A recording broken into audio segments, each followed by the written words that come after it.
deixar de usar o transporte coletivo não é a melhor opção. E aí, o que fazer se muita gente depende dos ônibus para se deslocar, ir ao trabalho, ir à escola? A gente conversa sobre o assunto com o consultor em segurança pública, Jorge Costa Filho, nosso convidado de hoje, coronel da reserva da PM. Tudo bem, coronel? Boa noite. Tudo bem. Coronel, 14 arrastões, uma modalidade que ganhou aí força, digamos, com os novos episódios aqui em Curitiba. Agora, a recomendação da Guarda Municipal é muito singela, tomar cuidado, isso vale para o tempo todo, né? O que é que muda na prática uma situação como essa? Infelizmente, a cada dia mais, o cidadão está se tornando refém dos marginais. Tanto é que pela própria recomendação, tipo, não carregue um tablet, procure não carregar um celular, ou seja, o cidadão a cada dia ele está sendo cerceado dos seus direitos e sendo tolhido da sua liberdade de ir e vir, mesmo que indiretamente. Então, até como recomendação, seria interessante voltar a fazer um trabalho que tinha alguns anos atrás com a Polícia Militar. Pode ser feito ou pela Polícia Militar ou pela própria Guarda Municipal, em parceria com a Polícia Militar, onde, em virtude dos levantamentos dessas ações, que você conhece os horários, conhece os itinerários, quais são as linhas mais perigosas, colocar policiais à paisana dentro dos ônibus para acompanhar e como era antigamente, uma viatura atrás. Ou seja, quando percebiam um assalto, para evitar risco aos passageiros, quando desciam era feita a abordagem, a prisão, imediatamente, inclusive, devolvido os bens às vítimas. Porque hoje quem está tendo o maior prejuízo não é as empresas de ônibus. Porque hoje, com o pagamento via cartão, não tem mais dinheiro quase nos ônibus. Tanto é que tem ônibus que nem tem mais dinheiro, é só cartão. Então, na prática, a grande vítima hoje é a sociedade.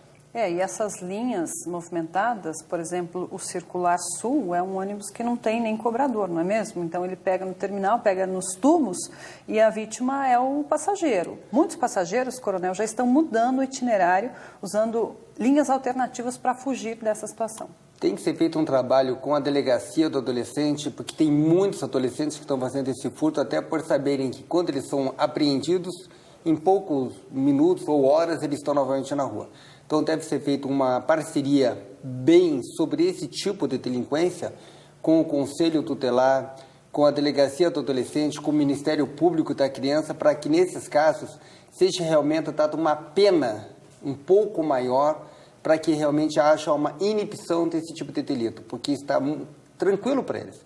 Eles roubam. Esses que foi comentado na reportagem, 14 arrastões, são os registrados. E aquela pessoa que teve uma carteira, uma bolsa furtada, que até como o valor não era muito grande, nem registra e com certeza nem vai registrar, porque ela vai perder um dia de trabalho, vai ter problema no emprego e sabe que ninguém vai fazer nada e ela não vai ter o seu dinheiro nem seus bens devolvidos. Então, a grande maioria hoje, infelizmente, não está nem fazendo o registro da ocorrência. É verdade. O senhor falou um ponto interessante. As empresas tinham essa parceria com a Polícia Militar, elas protegiam o patrimônio delas, né? O dinheiro carregado pelos cobradores, enfim. Agora, como é a comunidade, a prefeitura precisa tomar uma atitude como essa, de repente, para proteger os usuários do serviço? Nós não podemos esquecer que a linha de ônibus é uma concessão do município. Então, o município tem que fazer uma cobrança em cima das empresas para que aumente a segurança. Primeiro, colocando câmeras de monitoramento na área dos ônibus, porque por mais que ocorra o delito, o furto, se nós tivermos as imagens dos marginais, temos como na sequência, identificando, prendendo ou apreendendo, no caso de menores, encaminhando para a delegacia e com as imagens caracterizar a abertura de um inquérito policial. Ou seja, se a empresa investir em tecnologia, muitas cidades já têm hoje todos os ônibus monitorados por câmeras. Por que em Curitiba não investe? Como você mesmo comentou, a empresa não está mais sendo prejuízo, porque o pagamento, o dinheiro do cobrador não é mais roubado, porque a grande maioria é cartão. Mas, infelizmente, o que ficou bom para as empresas ficou ruim para o cidadão, porque agora, como é o cidadão que está com o dinheiro, com os pertences, é ele que é a vítima direta. E nesses casos específicos dos arrastões, geralmente são dois, né? Pelo menos nos casos denunciados, duas pessoas que agem e não mostram armas muitas vezes, mas o cidadão fica com medo de reagir, até porque essa é a orientação, não reagir, não é, coronel? Não sabe se está armado, não sabe se está sob o efeito de algum entorpecente, mas e aí o que fazer?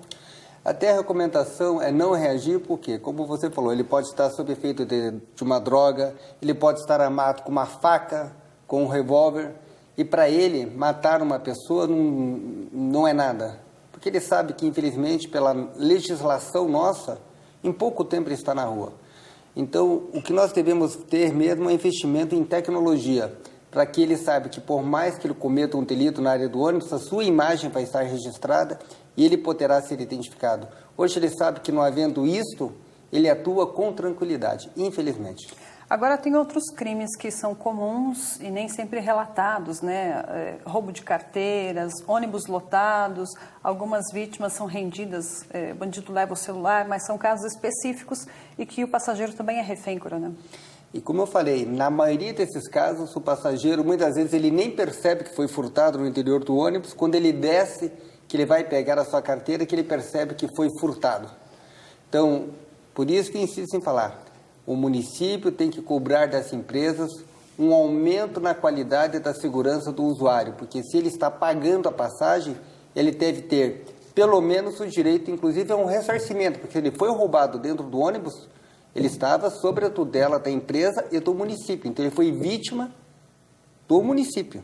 Então o município, inclusive, poderia, conforme a situação, cobrar dessa empresa, inclusive, um ressarcimento para as vítimas. Porque a partir do momento que você paga pelo transporte público, você tem que ter alguma garantia. Se você vai fazer uma viagem interestadual, você tem inclusive um seguro que você é obrigado a pagar. Então, eles que verifiquem nessa tarifa se a pessoa foi vítima, para inclusive ser reembolsada do valor que ela foi vítima, porque ela estava sob a tutela da empresa. Bem lembrado. Coronel, uma última pergunta. O senhor falou bastante aí da questão dos adolescentes envolvidos nesses crimes. Foge um pouquinho do nosso assunto, mas é o tema da nossa próxima reportagem. Redução da maioridade penal. O senhor é a favor? Nós temos que analisar caso a caso. Reduzir simplesmente por reduzir, eu sou contra. Mas nós temos que separar aquela criança, aquele adolescente que comete um delito, daquele adolescente que é um assassino, que é um psicopata, que é um marginal, que é um estuprador. Então nós devemos realmente separar o joio do trigo. O que for uma criança que comete um ato de delinquente, seja tratado como adolescente. Porém, se ele se comportar e tiver uma ação que ele atue como marginal, ele deve ser retirado da sociedade, porque senão, infelizmente, ele vai acabar matando mais famílias e desestruturando várias vidas, sabendo da impunidade. Tá certo, coronel. Obrigada mais uma vez pela participação aqui com a gente. Obrigado e boa noite a todos. Boa noite.